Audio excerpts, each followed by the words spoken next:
Hello students, स्वागत है आपका आपके अपने यूट्यूब चैनल प्रमोद सर रायसीनगर में। स्टूडेंट्स, आज हम परसेंट का अगला पार्ट लेके आए हैं, पार्ट 10 यानी कि 10वां पार्ट हम लेके आए हैं आज। और ध्यान रखें, आज का पार्ट अगर आप देख रहे हैं और इससे पहले के पार्ट नहीं देखे हैं तो आप पहले वो ज़रूर देखें 9 पार्ट, क्योंकि तभी आपको बेसिक बातें समझ आएगी।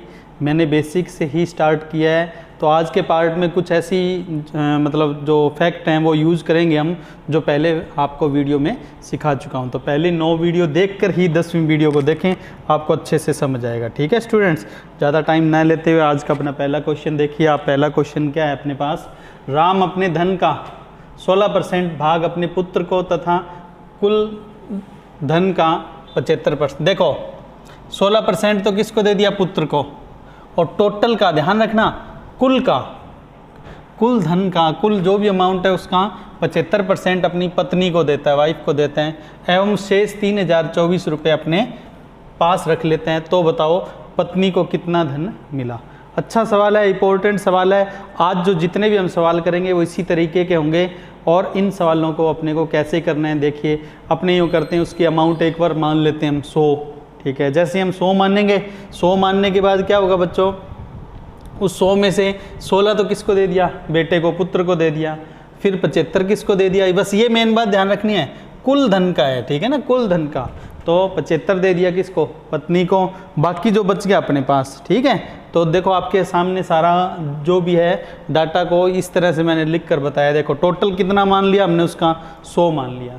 100 में से कितना, 100 का देखो 16% किसको दे दिया, अपने पुत्र को दे दिया, बेटे को दे दिया। 100 का 16% 16 होता है इसलिए। अच्छा, पत्नी को कितना दिया, 75%, क्योंकि टोटल का बोला है तो इसी का 75% हो जाएगा, सीधा ही 75। अच्छा 16 ये 75 ये जोड़ने पर हो गए 91। 91 के बाद खुद के पास सेल्फ अपने पास कितने रख लिए उसने, 9%। तो आप याद करो बच्चों, पिछली वीडियोस देखी हैं, मैंने आपको क्या बताया था, आपको सवाल सॉल्व करना है तो सिर्फ ये पता लगाना है कि ये जो वैल्यू दी है ये किसके बराबर है। अगर आपको ये पता लग गया तो सवाल का आंसर आ जाएगा। तो जो 3024 है बच्चों, वो खुद के पैसे, देखो शेष 3024 रुपये अपने पास रख लेता है, खुद के पास। तो बच्चों यहाँ खुद के पास कितना है, 9, तो इसका मतलब 3024 किसके बराबर है, 9 के बराबर। ठीक है, और पूछा क्या है, पत्नी को कितना मिला, तो पत्नी को कितना मिल रहा है, 75। तो 75 से क्या करेंगे, मल्टीप्लाई कर देंगे। ये लो सवाल सारा क्लियर हो गया, कोई दिक्कत ही नहीं है। तो अपने देखो ये जो 9% है ये वाला, ठीक है, किसके बराबर है, इस 3024 के बराबर है।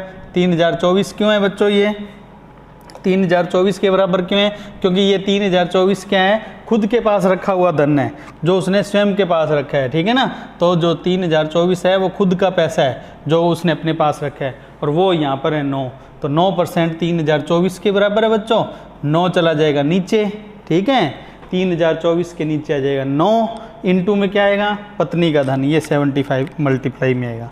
तो बच्चों जब इसे सॉल्व करेंगे तो देखो क्या आएगा, वाइफ की अमाउंट पूछी है तो कैसे आएगी, 3024, ठीक है, बटे में 9, और ये 75 पत्नी वाला आपसे पूछा है।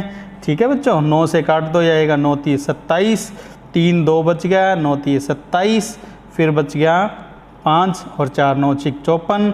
ठीक है, इसका गुना कर लो, जब आप गुना करेंगे तो ये 25,200 रुपये आएगा बच्चों। तो ये लो, ये आपके सामने पूरा सवाल है, आप अच्छे से इसको एक बार फिर देख लें। ठीक है, पत्नी का धन इसमें पूछा इसलिए।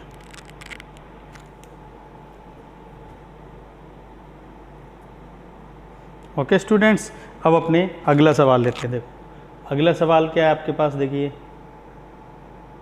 अगला सवाल इसी से मिलता जुलता है, बस फ़र्क ये है, बाकी सब डाटा वही है, बस यहाँ पर बोला है पत्नी को शेष धन का, बस ये ध्यान रखना है। अब की बार पत्नी को जो देना है वो शेष धन का 75%। पिछले सवाल में भी 75% था, पर वो किसका था, कुल धन का। अब की बार क्या होगा, पहले 100 में से 16 तो दे दो बेटे को, पुत्र को। 16 देने के बाद बचेगा ना जो 84 का 75%, क्योंकि आपको क्या बोला है, शेष धन। तो बस सवाल नॉर्मल है, कोई दिक्कत नहीं है। ठीक है, तो डाटा जो अपने अगर अपने सेट करेंगे तो किस तरह से आएगा, ये टोटल 100 में से बेटे को कितना दे दिया 16, ये दिया हुआ है, ठीक है। अब बोला शेष, तो आप देखो शेष कितना बचा, रेस्ट जो बच गया, रिमाइंडर जो भी है अपने पास बचा हुआ है वो कितना है बच्चों, 100 में से 16 गया 84, ठीक है। अब 84 का कितना देना है बच्चों, पत्नी को कितना देना है 75%। तो देखो इसका ये 75% निकाला, ये देखो किसका 84 का 75% कितना होगा बच्चों 63, ठीक है। और बच्चे खुद के पास कितना रखेगा वो 25% किसका 84 का। तो अब 84 का 75% निकालना है तो निकाल लो, वरना हमें तो इसकी ज़रूरत है। क्यों? क्योंकि आपको सवाल में बोला है, मैंने आपको बार बार बताया हुआ है कि आपको पता लगाना है 3024 किसके बराबर है।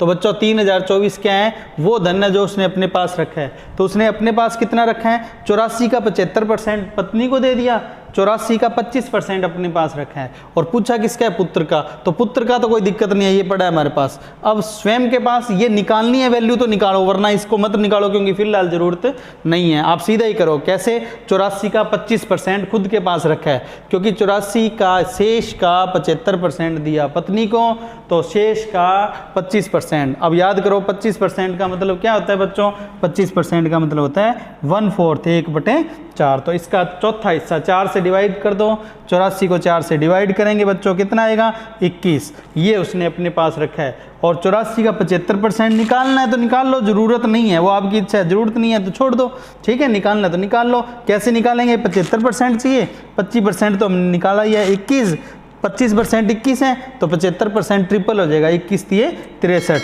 जो कि मैंने काट रखा है क्योंकि ज़रूरत नहीं है, ठीक है। अब सवाल में 3024 किसके बराबर है बच्चों, जो खुद का धन है। और यहाँ पर खुद का धन कितना है बच्चों, देखो ये रहा कितना 21, तो ये जो 3024 है किसके बराबर है बच्चों 21 के। और पूछा क्या है, पुत्र का, और पुत्र का कितना है ये वाला 16, ये गुना में आ जाएगा, बस सवाल हो जाएगा। एक बार स्क्रीन में सारी साफ़ कर रहा हूँ, अच्छे से आप देख लेना, ठीक है। अब देखो कैसे करेंगे, ये 21% किसके बराबर हो गया 3024 के, देखो ये वाला 21, ठीक है, और ये 3024, क्योंकि खुद के पास कितना रखा यहाँ पर 21%, 84 का 25% था जो कि 21 है, तो 21 3024 के। और पूछा किसका है, पुत्र का, तो क्या होगा, ये इसके नीचे चला जाएगा और पुत्र वाला 16 गुना में आ जाएगा, ठीक है। तो कैसे करेंगे देखो बच्चों, इसको जब सॉल्व करेंगे तो पुत्र का अमाउंट पूछा है, ये यहाँ पर गुना में आ गया 16 और ये इसके नीचे ले जाके लिख दिया, ठीक है। कटिंग कर लो, 21 से कट रहा होगा या 21 से काटो, 21 से कम 21, 9 2 तो 92 हो गया, 21 चौक 84, ठीक है। उसके बाद कितना बच गया 8 और 4 84, तो ये हो गया 144। 144 का बच्चों गुना करेंगे 16 से तो कितना आएगा 2304, ये आपका आंसर आ गया। ये लो बच्चों, ये पूरा सवाल आपके सामने है, अच्छे से इसको समझ लो, ठीक है। अच्छा इंपॉर्टेंट क्वेश्चन है बच्चों। अपने इसके बाद अगला सवाल लेते हैं। अगला सवाल भी इसी तरीके का है बच्चों। देखो, राम अपने धन का 16% भाग अपनी पत्नी को देता है, ठीक है। शेष धन का जो बच गया शेष, ठीक है, 75% अपने 7 पुत्र में, 7 बेटों में बराबर बांट देता है, ठीक है। और अंत में शेष जो बचता है उसे 3 पुत्रियों में बराबर बांट देता है, ठीक है। यदि एक पुत्र को 1944 रुपये मिले हों तो पत्नी को कितना धन मिला। अच्छा सवाल है, वैसे ही जैसे भी किया था वैसा ही है। सारे डाटा को अपने पहले क्या करते हैं, एक तरह से सेट कर लेते हैं। देखो हमने टोटल कितना मान लिया 100, ठीक है। 100 में से वाइफ को कितना दिया हुआ है, देखो ये रहा कितना 16, ये देखो ये वाइफ का आ गया। फिर क्या बोला, शेष धन का, तो पहले तो आप शेष लिखो, ये शेष हो गया। 100 में से 16 वाइफ को दे दिया तो शेष कितना बच गया 84। फिर क्या बोला, शेष का 75%, ठीक है। अब शेष का 75% यानी 84 का 75%, बताओ कैसे निकालेंगे, बताया हुआ आपको। 75% कैसे निकालना है, 25% निकाल के ट्रिपल कर लो, या फिर एक काम करो पहले 75 बाद में निकाल लेना, पहले क्या निकाल लो 25%। 84 का 25% पिछले सवाल में निकाला ही था। क्या करना है बच्चों, किससे भाग देना है 1/4 से। जैसे ही आप यानी कि 1/4 से गुणा करना है, 4 से डिवाइड कह सकते हैं। जैसे 4 से डिवाइड करेंगे तो ये आएगा 21। तो ये 21 किसको दिया है उसने, अपनी पुत्रियों को, जो शेष था 3 पुत्रियों को। और अगर मैं कहूँ पुत्र को कितना दिया, शेष धन का कितना 75%। ठीक है, तो ये मैंने पहले 25% निकाला है, अब 25 का ट्रिपल कर देंगे तो 75% हो जाएगा। तो 21 का ट्रिपल कितना हुआ? 63। तो देखो 84 का 75% हुआ 63, ये 7 अपने पुत्रों में देना है उसने, और 21 जो है वो 3 पुत्रियों में देना है। आप एक बात बताओ बच्चों, 63 रुपये 7 बेटों में बांटे, 7 बेटों में, तो कितने कितने आएंगे? प्रत्येक को बराबर देना ना, तो 63 में 7 से डिवाइड कर दो, 63 में 7 से भाग देंगे बच्चों, कितना आ जाएगा? 63 में 7 से भाग देते आ जाएगा 9%, यानी कि 9% अपने धन का 9% एक बेटे को दिया। अच्छा, ऐसे 21 में 3 का भाग दे दो बच्चों, एक बेटी का आ जाएगा, 21 में 3 से डिवाइड करेंगे तो कितना आएगा? 7%, अपने धन का 7% एक बेटी को। 3 बेटियां हैं, 7%, 7%, 7%, और 7 बेटे हैं, सभी को 9%, 9%, 9% ऐसे बांटा है। और पत्नी को कितना दिया? 16।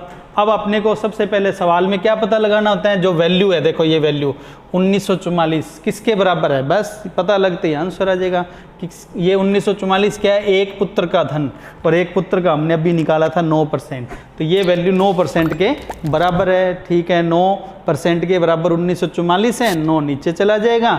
और पूछा क्या है? पत्नी का धन, तो देखो पत्नी का कितना है? ये वाला, ये लो, पत्नी का गुना हो जाएगा ना। अब तो पिछले सवाल की तरह ही है।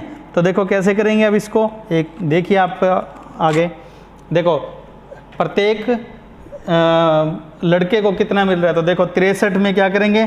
7 से डिवाइड करेंगे तो 9 आएगा। तो देखो ये 63 में 7 से डिवाइड करने पर आ रहा है 9%। ठीक है, अब 9% किसके बराबर है? 1944 के। क्यों? क्योंकि ये एक पुत्र का धन है, और वहाँ भी एक पुत्र का धन 9% है, तो 9%। अच्छा, बेटी का पूछें तो बेटी का अगर पूछें, क्योंकि इसमें हालांकि बेटी की ज़रूरत नहीं है, पर बेटी का पूछ ले तो 21 में किसका डिवाइड कर देंगे? 21 में 3 से डिवाइड करेंगे तो 7%। अगर आपसे सवाल में बेटी वाला पूछा हो या दिया हो तब इसकी ज़रूरत है, फिलहाल ज़रूरत नहीं है बच्चों। ठीक है, अब देखो क्या होगा? 9% किसके बराबर है बच्चों? देखो 9% 1944 के। क्यों? क्योंकि एक पुत्र का धन 1944 है। यहाँ एक पुत्र का धन कितना है बच्चों? देखो 9%, ये वाला देखो, यहाँ हमने डिवाइड किया ना, ये 9%, तो 9% ये वाला, और 1944 ये वाला। ठीक, तो ये जाएगा इसके नीचे। और पूछा किसका है? पत्नी का, तो पत्नी के लिए किसका? इस 16% का गुना हो जाएगा। तो देखो बच्चों, जब सॉल्व करेंगे तो ये 16 यहाँ पर गुना में लगा दें। ठीक, और 9 से इसे डिवाइड कर लो बच्चों, 9 से काटो पहले, 9 से पहले 2 तक चला जाएगा, 9 दूनी 18, फिर एक 4 बच गया, 9 एकम 9, फिर 5 4 यानी 54 बच गया, 9 6 54, 200 ये कितना हो गया? 16, 216 में 16 का गुना कर दो, आ गया 3456। तो ये आपके सवाल का क्या हो गया? आंसर हो गया बच्चों। अगर आपसे पूछा होता है एक पुत्री का धन बताओ कितना है, एक पुत्री का कितना मिला, तो अपने किसका गुणा कर देते? 7 का गुणा कर देते। अगर पूछा था कुल धन बताओ टोटल कितना था उसके पास, तो 100 का गुणा कर देते। ठीक है, कुछ भी पूछे इसी तरीके से हो जाएगा। तो बच्चों ये सवाल आपके सामने सॉल्व है, अच्छे से देख लें। अब अपने इसके बाद अगला क्वेश्चन लेते हैं बच्चों। अगला सवाल देखो, राम अपने धन का, यानी कि देखो सब कुछ वही है जितना हमने पिछले सवाल में किया है, बस आगे क्या हुआ, ये जो 1944 है ना, ये क्या है, थोड़ा चेंज है। देखो इसमें बोला है एक पुत्र को एक पुत्री से 1944 रुपये अधिक मिले। अब की बार 1944 किसके बराबर है ये पता लगाना है। और पूछा क्या है, कुल धन, तो अब की बार कुल धन यानी कि 100 का गुना होना है। तो कोई दिक्कत नहीं है, क्योंकि अब ये डाटा सारा वही है ना, देखो 16% और वो सेम ही है, इसलिए मैं आपको जल्दी से जितना हमने पिछले सवाल में किया वो बता देता हूँ। देखो पिछले सवाल में हमने सबसे पहले ये सीखा था 100 में से 16% पत्नी को, 84 बच गया, 84 का 75% यानी कि 63 किसको दिया, 7 बेटों को बराबर, और बाकी बच गया 21, 3 बेटियों को बराबर। जैसे आप इसे सॉल्व करेंगे तो अपने पास एक बेटे का कितना आएगा, 63 में 7 से डिवाइड कर दो। जैसे ही 63 में 7 से डिवाइड करेंगे तो आएगा 9%, ये एक बेटे का आ गया। अब मैं कहूँ एक बेटी का बताओ, एक बेटी का कितना है, 21 में किसका 3 से डिवाइड कर दो, तो जैसे ही ये डिवाइड करोगे 7% आ जाएगा। ये वाला 21 3 से डिवाइड किया क्योंकि बेटियां 3 हैं, यानी कि एक बेटे को कितना मिल रहा है 9%, एक बेटी को कितना मिल रहा है 7%। और सवाल में बोला है एक बेटे को एक बेटी से 1944 रुपये अधिक मिलते हैं। और यहाँ कितने अधिक, यानी कि डिफरेंस, कितना डिफरेंस है इन दोनों में बच्चों, 2% का। तो 2% किसके बराबर है, 1944 के। ये लो सवाल सॉल्व है, अब कुछ नहीं बचा, कोई दम नहीं अब इस सवाल में। 1944 किसके बराबर है, 2% के। 2 चला जाएगा नीचे और टोटल पूछा तो 100 का गुणा हो जाएगा।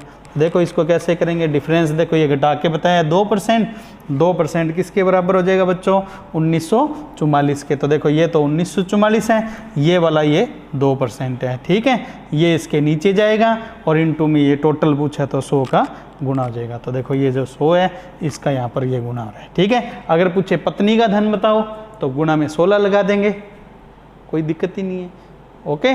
तो ये सवाल आपके सामने है। जब इसे कटिंग करेंगे बच्चों तो ये कटने पर कितना आ रहा है, 972, और 972 का 100 से गुणा करेंगे बच्चों 97,200। ये लो पूरा सवाल आपके सामने है, अच्छे से इसे सीख लेना, मोस्ट इम्पोर्टेंट क्वेश्चन है, ठीक है। अब अपने इसके बाद अगला सवाल लेते हैं बच्चों। अगला सवाल भी इसी से मिलता जुलता है। देखो बच्चों उसमें क्या दिया है, उसमें बोला है राम अपनी मासिक आय का यानी कि मंथली इनकम का 7% अर्थात 2170। देखो इस बार तो अपने को क्लियर ही है, 7% ही क्या है, 2170 है। तो हमें क्लियर हो गया 7% 2170 के बराबर है। अब उसने क्या किया, 7% किस में लगाए, म्यूचुअल फंड में, ठीक है, में निवेश करता है, एवं 17% किस में करता है, आवर्ती खाते में। आवर्ती खाते का मतलब है हर महीने, जैसे एफडी या आरडी अकाउंट में या कोई एफडी करवा रहा है, हर महीने क्या कर रहा है, 17% का निवेश कर रहा है। और 6% है वो एनएससी में। एनएससी का मतलब नेशनल सेविंग सर्टिफिकेट, राष्ट्रीय बचत पत्र, वहाँ 6% लगा रहा है। तो ये कितना हो गया बच्चों, एक बार जोड़ें, 7 ये हो गया बच्चों, 17 ये हो गया, 17 और 7 कितना हो गया बच्चों, 24, 24 और 6 कितना हो गया बच्चों, 24 और 6 कितना, 30%।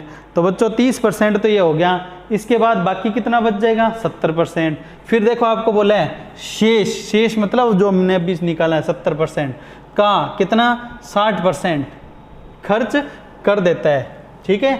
ध्यान रखना उसने क्या किया, जो बच गया 70 उसका 60%, 70 का 60%। अब सीधा याद रखो 0 हटा के गुणा 7×42, ठीक है, वो खर्च कर देता है तथा शेष बचत करता है। तो बताओ उसकी वार्षिक बचत। देखो यहाँ क्या पूछी है, वार्षिक बचत मतलब सेविंग, और ये जो डाटा दिया है ये मासिक था, मंथली था, तो कोई दिक्कत नहीं है। लास्ट में बस ध्यान रखना एनुअल बनाएंगे ना, वार्षिक मतलब एनुअल, तो 12 से गुणा करना है बस। अब हमें ये पता है 7% 2170 के बराबर है, तो ये तो 7 नीचे चला जाएगा।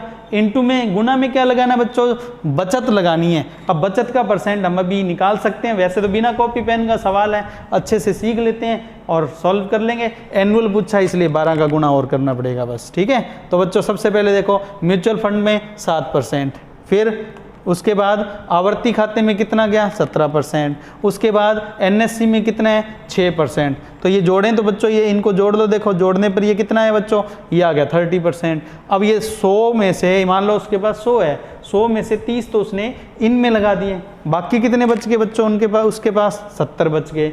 अब ये जो 70 है, 70 का क्या किया उसने, 60% क्या कर दिया, खर्चा किया। शेष का क्या किया उसने, 60% खर्च कर दिया। तो 70 का 60%, 70 गुणा 60/100, या दोनों 0 हटा दो 70 और 60 में से, और 7×42 में बस डायरेक्ट क्या आ जाएगा, खर्च आ जाएगा। तो देखो उसका खर्च कितना आएगा बच्चों, देखो एक्सपेंडिचर कितना, 70 गुणा 60/100। तो आप क्या करोगे, इनका गुणा कर लोगे। जैसे देखो गुणा करोगे तो ये कितना आएगा हमारे पास, ये गुणा आएगा, ये दोनों 0 काट दो, ठीक है, 7×42। यानी कि देखो टोटल उसके पास उसकी इनकम मान लो 100% है, तो 100 में से 7 म्यूचुअल फंड में, 17 आवर्ती खाते में, एनएससी में 6 बच गया, टोटल हो गया 30, बच गया 70, 70 का 42% गया खर्च में, ठीक है।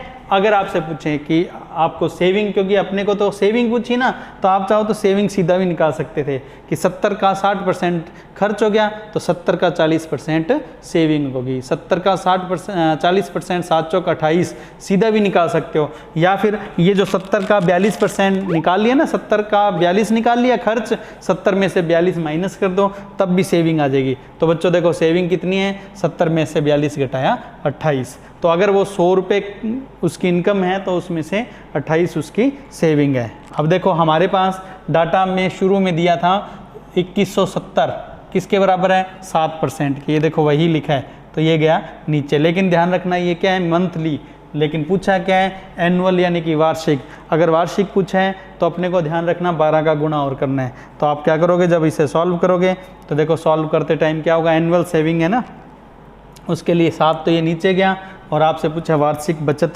कितनी है। ठीक है, तो देखो कितनी आएगी, तो ये वाली वार्षिक बचत के लिए तो बचत कितनी आ रही है यहाँ पर देखो ये 28, तो ये 28 का यहाँ पर क्या हो जाएगा बच्चों गुना हो जाएगा। और ये 12 क्यों लगाया है, 12 इसलिए लगाया क्योंकि एनुअल पूछा है। और ये 2170 के नीचे गया 7 से इसे काट सकते हो, 7 ये 21 और ये 1 और ये 0 या 310 का 28 से और फिर 12 से जब गुना करेंगे तो बच्चों ये आएगा 1,04,160। तो ये हमारे सवाल का क्या हो जाएगा बच्चों आंसर हो जाएगा।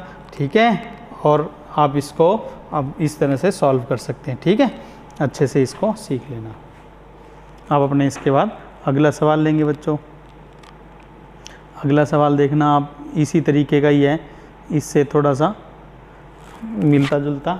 देखो अगला सवाल है राम अपनी कुल इनकम का 30%, देखो कुल इनकम का कितना 30% किस पर भोजन एवं शेष आय का कितना 40% किस पर रेंट यानी कि किराए पर खर्च करते हैं, और फिर जो शेष बचती है उसका कुछ हिस्सा अन्य मदों पर खर्च करके कुल आय के 12% के बराबर क्या कर लेता है बचत कर लेता है। देखो मान लो उसके पास 100 रुपये हैं, 100 में से 30 कर दिए भोजन पर फूड पर, बच गया कितना 70 का 40% 7 चौके 28 कहाँ गया रेंट पर, फिर बच गया 7 छिक 42 यानी 42 बच गया। उसमें से कुछ हिस्सा क्या करता है वो खर्च कर लेता है अन्य मदों पर, और फिर कितना 12 बचा लेते हैं। तो 42 में से 12 बचा लिया तो इसका मतलब खर्च कितना गया 30, तो 30% उसने खर्च किया है।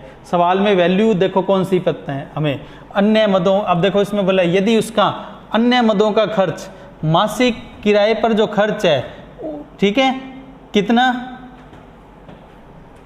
436 रुपये अधिक है। ये लो डिफरेंस पता लगाना है किस किस का, अन्य मद का और किराए का, बस डिफरेंस पता लगा लो। और पूछा क्या है उसकी वार्षिक बचत, तो आपको ये मंथली दिया है तो लास्ट में 12 का गुना तो करना होगा एनुअल निकालने के लिए। तो हमें किस किस पर पहुंचना है, जो डाटा है उसके हिसाब से पहले तो ये पता लगाना है कि ये 436 किसके बराबर है। तो इसके लिए हम क्या करते हैं पहले सारे डाटा को अपने चेक कर लेते हैं। देखो मान लो उसकी इनकम कितनी है 100 में से उसने क्या किया फूड पर खर्चा कर दिया कितना 30, ठीक है। फिर कितना बच गया उसके पास बच्चों 70 बच गया। फिर बोला है शेष का 40% किराए पर, तो 70 का 40% 0 हटा दो दोनों और गुणा कर दो, 7 चौके 28 हो गया किस पर रेंट पर, ठीक है। अब क्या बोलना, अब पहले तो ये बताओ अब बचा कितना उसके पास बच गया कितना 70 का 60%, या तो 7 छिक 42 वैसे लिख दो, या 70 में से 28 घटा दो तो भी 42 आएगा। ये उसके पास बचा है, ठीक है।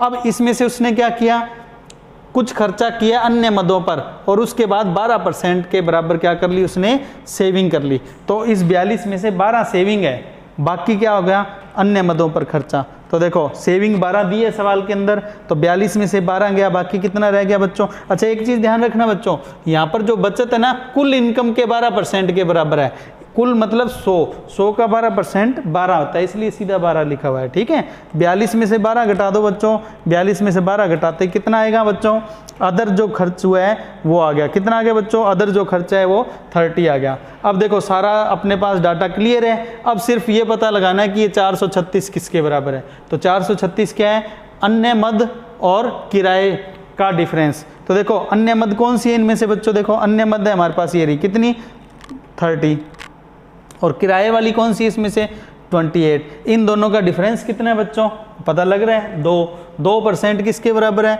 436 के। और पूछा क्या है बच्चों, सेविंग पूछी है, तो गुणा में क्या आएगा 12, लेकिन एक 12 और करना पड़ेगा क्योंकि वार्षिक यानी कि एनुअल पूछी है इसलिए, ठीक है बच्चों।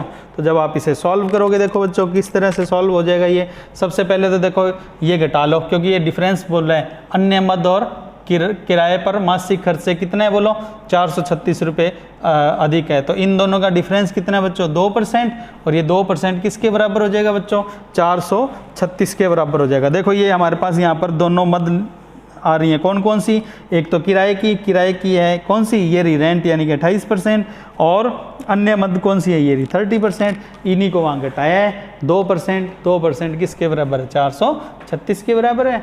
ठीक है, उसके बाद देखो बच्चों पूछा क्या है, सेविंग। तो पहले तो इसको इसके नीचे ले जाएंगे और सेविंग के लिए गुना में क्या लगा देंगे, ये 12 लगा देंगे। तो बच्चों अपने को बचत निकालनी है, बचत निकालने के लिए क्या करेंगे हम, सबसे पहले तो क्या करेंगे, उसको नीचे लेके जाएंगे 2 को 436 के, और गुना में ये देखो ये सेविंग है, ये सेविंग गुना में लगा दी कितनी, 12, और एनुअल वार्षिक पूछी इसलिए 12 महीनों का भी गुना कर दिया।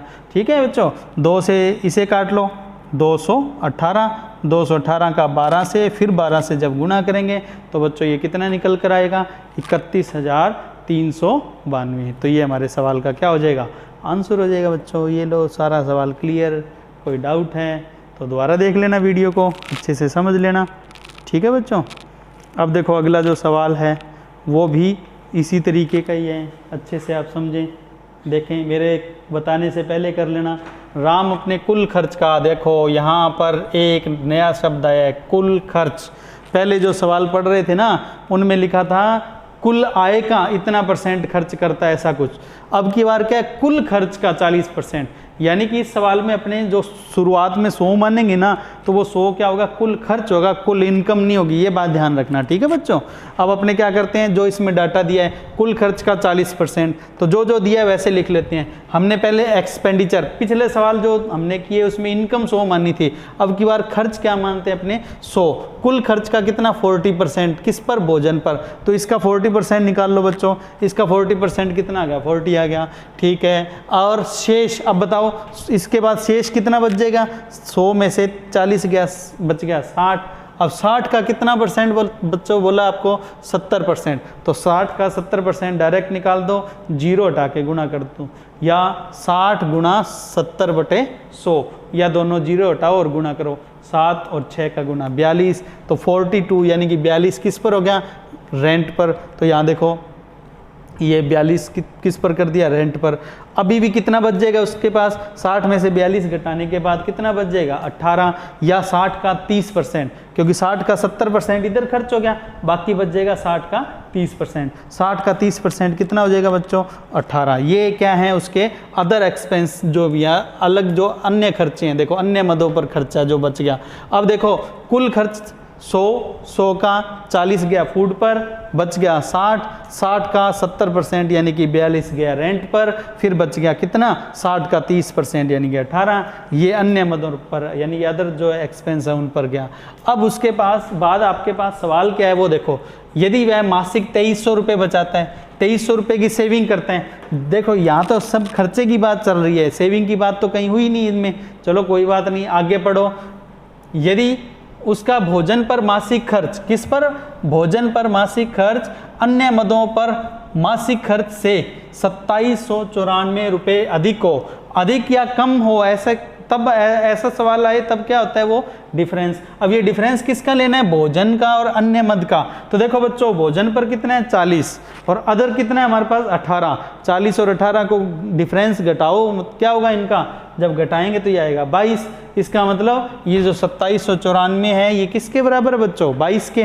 तो 22 चला जाएगा नीचे और इनटू में जो पूछा होगा अपने पहले 100 का गुना करेंगे, क्यों, क्योंकि कुल खर्च आ जाएगा, क्योंकि हमसे तो क्या पूछे यहाँ पर देखो इनकम पूछी हुई है। तो इनकम किससे आएगी बच्चों, इनकम आएगी कुल खर्च और सेविंग को जोड़कर। ठीक है, तो देखो सबसे पहली बात ये मासिक खर्च 2794 रुपये डिफरेंस है किस किस का, भोजन का और किसका, अन्य मद का। ठीक है, तो देखो ये सवाल में अपने यहाँ पर देखें कौन कौन सी रकम होगी यहाँ पर जब अपने लेंगे तो देखो एक तो ये रही 40%, ये कौन सी है, भोजन वाली, और 18% है अदर, अन्य मद बोला है। ठीक है, और इन दोनों का डिफरेंस देखो 40 और 18 का डिफरेंस कितना है बच्चों, 22%। ठीक है, और 22% किसके बराबर है बच्चों, देखो ये 2794 के। ठीक है, अब क्या होगा, ये इसके नीचे जाएगा। नीचे जाएगा। उसके बाद क्या करना है बच्चों, पहले अपने मासिक खर्चा निकालेंगे, ठीक है, नीचे लेके जाएंगे और गुणा में 100 लगा के। तो जैसे ही देखो ये सॉल्व करेंगे तो ये देखो ये इसके नीचे ले गए, गुणा में खर्च के लिए ये 100 लगाए, ठीक है, और ये इसके नीचे गया। कटिंग कर दो, 22 से कम 22, कितना बच गया 5 और फिर 9 यानी 59, 22 दूना 44, फिर बच गया 15 और फिर 4 है 154, भाग देंगे 7 तक 127 और गुणा में 100 कितना आया 12,700। बच्चों ये क्या आ गया, ये तो हमारे पास कुल खर्चा आ गया पूरे महीने का। और उसने पूरे महीने में सेविंग कितनी की है 2300 यानी 2300 2300। वो इसमें जब जैसे हम जोड़ देंगे एक्सपेंडिचर में सेविंग को जोड़ देंगे तो उसकी इनकम आ जाएगी, पर ध्यान रखना वो मंथली आएगी। तो देखो उसकी मंथली इनकम मासिक आय, किसको जोड़ दिया, इसको, ठीक है, और साथ में ये वाली, जैसे ये जोड़ी बच्चों 15,000 आ गई। अब ये 15,000 क्या है बच्चों हमारे पास, ये 15,000 हमारे पास क्या है बच्चों, ये है मंथली इनकम, पर हमसे क्या पूछा है एनुअल, इसलिए क्या करना है लास्ट में 12 से क्या कर देना है, गुणा कर देना है। जैसे ही 12 से गुणा करोगे तो हमारे पास आ जाएगी एनुअल, ठीक है। तो 15,000 को 12 से गुणा करने पर 1,80,000, ये हमारे सवाल का क्या हो गया, आंसर हो गया बच्चों, ठीक है। अब अपने इसके बाद अगला क्वेश्चन लेंगे बच्चों। देखो अगला सवाल आपके सामने है, इसको अच्छे से पढ़ो, देखो क्या लिखा है इसमें, अच्छा सवाल है, इम्पोर्टेंट है। रेशो में भी इस तरह के सवाल आएंगे। ए का धन बी के धन से 20% क्या है ज़्यादा है, और ए का धन सी के धन से 20% क्या है कम है, यानी कि ए बी से तो ज़्यादा है लेकिन वही ए सी से क्या है कम है। और आगे कुछ दिया है, सी का धन बी के धन से कितने % अधिक, ऐसे वैल्यू दी हो तो वैल्यू से कर लेंगे, परसेंट में पूछा है तो अपने को परसेंट के लिए पहले क्या बना लेते हैं, रेशियो बना लेते हैं। तो बच्चों सबसे पहले तो किस किस का लिंक है, ए और बी का, तो ए और बी का रेशियो बना लो। देखो यहाँ पर लिखते हैं ए और बी। अब आप देखो ए और बी में क्या रिलेशन बोला है, ए का धन बी से क्या है 20% ज़्यादा, तो अपने इसको 100 मानते हैं, तो ये 20 ज़्यादा कितना हो गया 120। और ये जब कटिंग करेंगे बच्चों, कटिंग करने पर आ जाएगा 6 और 5, ये ए और बी का रेशियो आ गया। ऐसे ए और सी में क्या लिंक है, देखो ए का धन सी के धन से क्या बोला है 20% कम, तो ए और सी को लिखते हैं अपने, तो 20% कम लिखना है किसको, ए को। तो देखो ये लिख लिया हमने 100 और ये 20 कम यानी कि 80। कटिंग की तो बच्चों कितना आ जाएगा, ये 4 और 5 आ जाएगा। जैसे ये 4 और 5 आएगा बच्चों, अब आपको एक बात सीखनी है, पहले बता चुका हूँ पिछली वीडियोज़ में, ए दोनों में है, यहाँ ए है 6 और यहाँ ए है 4, इन्हें बराबर करो तो 6, इस 6 को और उस 4 को ऐसी रकम बना लो जिससे ये बराबर हो जाए। तो इन्हें 12 बनाया जा सकता है। 12 कैसे, इसे तो 2 से गुणा कर देना और इसे 3 से गुणा कर देना, ये क्या हो जाएंगी बराबर हो जाएंगी 12 12। तो देखो इधर वाले को तो अपने गुणा कर रहे हैं कितने से, 2 से, इसको तो 2 से कर रहे हैं, तो 2 से गुणा होते ये क्या आ जाएगा बच्चों 6 दूनी 12 और 5 दूनी 10, ठीक है। और उधर गुणा किसका कर देंगे बच्चों, 3 का गुणा करेंगे तो ये आ जाएगा 12 और 5 दिए 15। तो देखो ये यहाँ भी 12 हो गया अब, और यहाँ भी 12 हो गया, अब सेम है। तो अब ए हो गया 12, बी हो गया 10 और सी हो गया 15। अब इन सबको क्या करते हैं अपने बच्चों, एक साथ लिख लेते हैं, ठीक है। एक साथ लिखेंगे तो 12 10 और क्या हो गया 15। बच्चों ये हमने रेशियो लिख लिया ए बी सी का एक साथ। अब हमसे सवाल में क्या पूछा है, सी का धन बी के धन से कितने % अधिक है, सी का धन किससे, बी के धन से कितने % अधिक है। तो देखो अधिक बोले चाहे कम बोले वो डिफरेंस होता है। यहाँ डिफरेंस कितना है बच्चों, देखो इन दोनों के बीच में, इन दोनों के बीच में बच्चों डिफरेंस है कितने का, 5 का। तो सी है वो बी से कितना ज़्यादा है बच्चों, 5 ज़्यादा है। फिर आपसे बोला है बी से, तो बी है वो नीचे आएगा परसेंट बनाने के लिए, तो 5/10% बनाने के लिए गुना में 100। ये लो ये सवाल हो जाएगा 5, ठीक है, बटे में ये 10, ये वाला 5 ऊपर है 10 नीचे है, परसेंट के लिए 100 है, एक 0 काटी और कटिंग करने के बाद गुणा कर दिया, आंसर आ गया 50%। ये हमारे सवाल का आंसर है, ठीक है बच्चों। इसके बाद हम अगला क्वेश्चन लेते हैं। आप देखना अगले क्वेश्चन में क्या फ़र्क होगा। आप देखो सारा डाटा वैसे ही बोला है, बाकी सब वही है, ये वही 20% अधिक, ये 20 कम, सब कुछ वही है। आपको बोला है ए एंड सी के धन का अंतर यानी कि डिफरेंस, ए और सी का डिफरेंस दिया कितना 366 और पूछा क्या है बी का धन कितना होगा। तो कोई दिक्कत नहीं है बच्चों, क्या करना है पहले तो वही रेशो जितना आपने पहले किया था वैसे का वैसे मैं बता देता हूँ। इतना तो हम पिछले सवाल में कर चुके हैं, याद करो, ठीक है। यहाँ तक हम कर चुके हैं, बस यहाँ तक करने के बाद अब अपने देखो यहाँ पर क्या बोला ए और सी का डिफरेंस, इतना तो पिछले सवाल में कर ही लिया। अब बस यहाँ से हम टाइम क्यों वेस्ट करें। ए और सी का डिफरेंस देखो यहाँ कितना डिफरेंस है 12 और 15 में कितना का 3 का। तो हमें तो बस यही पता लगाना था कि ये 366 किसके बराबर है। तो भाई ये तो 3 के बराबर है, तो 366 के नीचे आ जाएगा 3 और पूछा क्या है बी का धन, तो गुना में बी का कितना आ जाएगा 10। बस ये लो आंसर आ जाएगा। तो बच्चों जब इस वैल्यू को रखेंगे तो सॉल्व करने पर क्या आएगा, देखो डिफरेंस तो वही यहाँ पर देखो ए और सी का मैंने यहाँ लिख दिया, ये देखो ये नीचे 3 आ रहा है, ठीक है।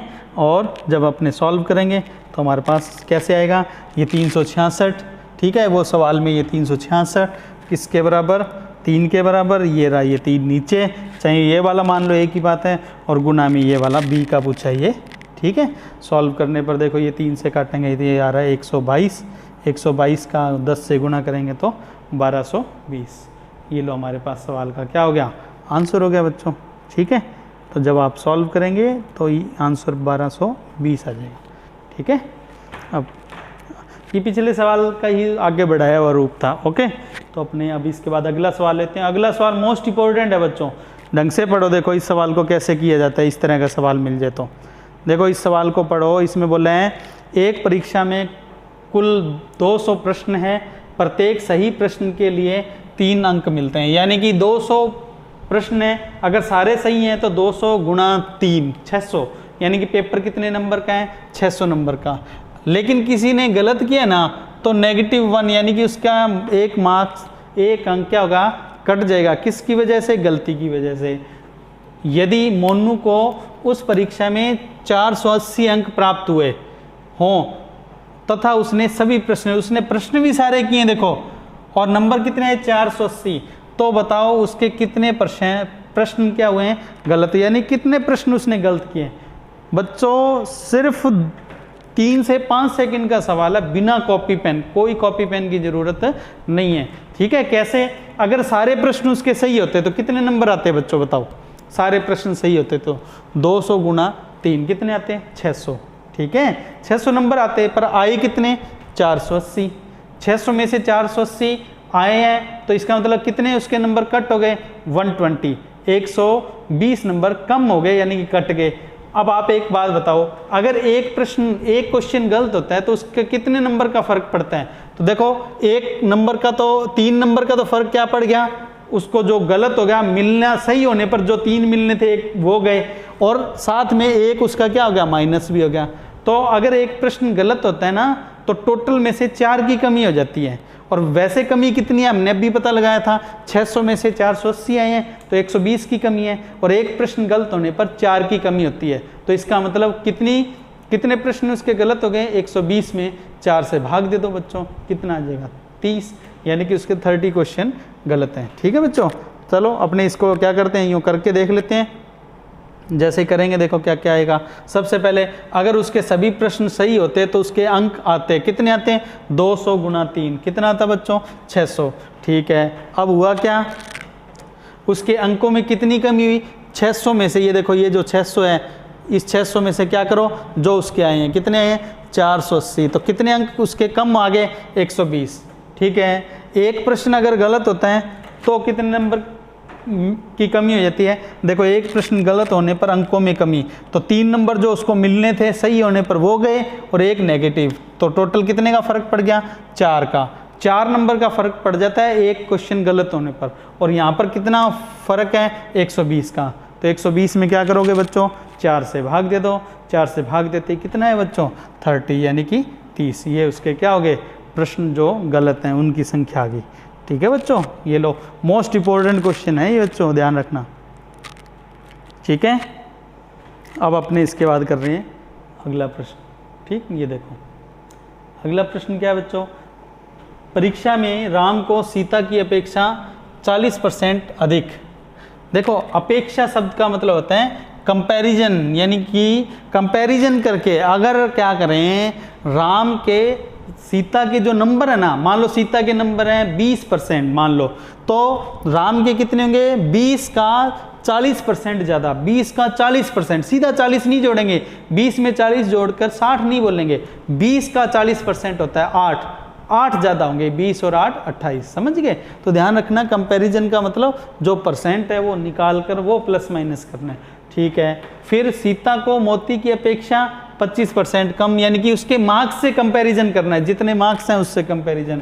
और फिर ये क्या बोला है, यदि मोती के 2000 में से कितने नंबर हैं, 1400 अंक मिले हों तो राम के परीक्षा में कितने परसेंट, यानी कि आंसर किस में देना है, परसेंट में देना है। तो आप एक काम करो, राम किस पर डिपेंड है मार्क्स में, सीता पर, सीता के मार्क्स किस पर डिपेंड है, मोती पर। तो आप एक काम करो, मोती का परसेंट ही बना लो पहले। देखो मोती के कितने नंबर हैं, 1400, कितने में से, 2000 में से, ये 0 काट लो देखो, और ये 2 से काटेंगे तो ये कितना आएगा, 70, तो 70%। तो मोती के नंबर कितने हैं बच्चों, 70%। तो पहले मोती के नंबर लिख लेते हैं 70%। अब बताओ सीता के कितने हैं, देखो सीता को मोती की कंपैरिजन में 25% कम, यानी कि इसके कितने हैं, देखो 70 है ना, 70, वैसे तो 70% है, एक बार लिख ले रहे हैं, लास्ट में परसेंट लगा देंगे, ठीक है। 70 का 25% कम। अब 70 का 25% याद करो, या तो यूँ लिखना 70 गुणा 25/100, कोई लिखना चाहे तो यूँ लिखेगा 70 गुणा 25 और बटे में क्या लिखेंगे 100, ठीक है, और कटिंग करके आ जाएगा। लेकिन मैंने क्या बताया, 25% सीधा ही निकालो, 2 बार आधा, 70 का आधा 35, 35 का आधा 17.5, यानी 17.5। तो देखो 25% हमने निकाला है कितना, 17.5, और ये क्या है, कम है, ठीक है ना, मोती से कम है, किसके, सीता के। तो ये इसमें से माइनस कर दो, सीधा 25 नहीं घटाना, 70 का 25% कितना, 17.5। बच्चों 70 में से 17.5 घटाएंगे तो आएगा 52.5%। ये सीता के नंबर है 52.5%, ठीक है। अब राम के कितने हैं, सीता की अपेक्षा 40% ज़्यादा। अपने को क्या करना है, जो सीता के नंबर है ना उसका 40% निकाल कर, यानी कि इसका 40% निकाल कर क्या करना है, किस में जोड़ दो, राम के अंकों में, राम के अंक निकाल दो इसमें जोड़ के।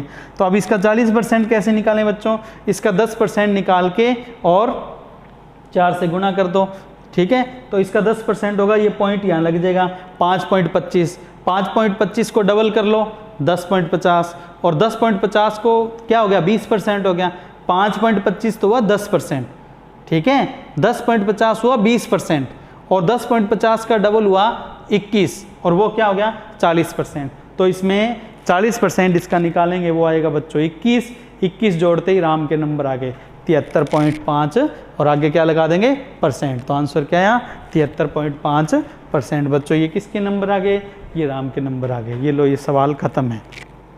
यहाँ शब्दों का ध्यान रखना है, कंपैरिजन करना था उसके मार्क्स का परसेंट निकाल कर, ठीक है।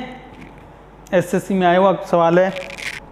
और बिल्कुल ऐसे ही शब्दों का एक सवाल और है, ध्यान रखना, शब्दों का हेरफेर है। अगला सवाल भी ऐसी है, देखो इसमें बोला है एक परीक्षा में राम को सीता से 40% अधिक। अब की बार सीधा ही बोला है 40% अधिक। पिछले सवाल में राम को सीता की अपेक्षा 40% अधिक। ये सवाल में आपको कंफ्यूज नहीं होना है, ध्यान रखना। यहाँ सीधा ही है, राम के सीता से 40% अधिक बोला है सीधा ही। तो इसका मतलब यह है अगर सीता के 20% हैं तो राम के क्या करना है, बस 40 प्लस करना है। 20 और 40 कितना हो जाएगा, 60, यानी कि सीधा परसेंट है वो जोड़ देना है बस। और अपेक्षा बोले तो जितने परसेंट बोला है वो उतने परसेंट पहले निकालेंगे और फिर प्लस करेंगे, ठीक है। तो अब तो सीधा ही है, मोती के अंक कितने, क्योंकि पिछले सवाल में है ना उतना तो सेम ही चल रहा है, तो हमने सीधा ही कर लिया। 1400 का 1400 2000 का कितना परसेंट है, यहाँ कटिंग कर लो, निकाला तो 70%। तो मोती के नंबर कितने हैं, 70%। अब इसमें अपेक्षा शब्द है ही नहीं है, कंपैरिजन करना नहीं है, इसलिए सीधा प्लस माइनस कर दो। मोती के नंबर कितने आए, 70। अब क्या करना है, सीता के नंबर 70 में से क्या कर दो, देखो सीधा ही बोला ना 25% कम, तो 25% कम कर दो, 25 घटा दो। जैसे 25 घटाएंगे तो 45 आ जाएंगे। ये 45 किसके आ जाएंगे बच्चों, सीता के। सीता से राम के क्या बोले, 40% ज़्यादा।